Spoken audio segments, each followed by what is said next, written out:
Allez, c'est parti. Aujourd'hui, on s'attaque à un livre au titre assez provocateur, Entouré d'idiots. L'idée de base, et si toutes nos frustrations du quotidien n'étaient en fait qu'une simple question de mauvaise communication? Franchement, qui n'a jamais ressenti ça?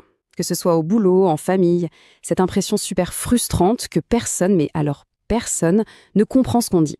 C'est un sentiment que tout le monde connaît, non? Et si en fait la solution était beaucoup plus simple qu'on le croit? Le livre avance une idée assez fascinante. Le problème, ce n'est pas l'intelligence des gens. Pas du tout. C'est juste une question de style de communication. C'est comme si on essayait tous de se parler, mais en utilisant des langues comportementales complètement différentes. On attaque la première section, le puzzle de la communication. On va essayer d'assembler les pièces pour comprendre un peu mieux d'où viennent tous ces décalages.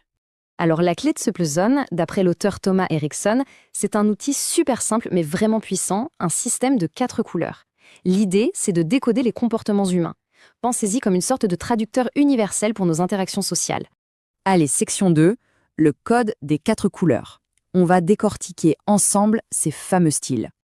Et voilà la carte du territoire, rouge, jaune, vert et bleu. Chacune de ces couleurs a une motivation principale, un moteur qui guide ses actions. Les rouges, eux, ce qu'ils veulent, c'est que ça avance, c'est les résultats. Les jaunes, ils veulent que ce soit fun. Les verts, ils cherchent la simplicité, la tranquillité. Et les bleus, les bleus, ils veulent que tout soit fait parfaitement, de la bonne manière. Ça paraît simple, non? Ok, troisième section, à la rencontre des personnalités. Alors, qui sont-ils vraiment? Faisons connaissance avec chaque couleur, une par une. On commence par la couleur rouge. Leur mot d'ordre, c'est simple. Résultat. Pour eux, tout, absolument tout, est une question d'efficacité et d'atteinte des objectifs.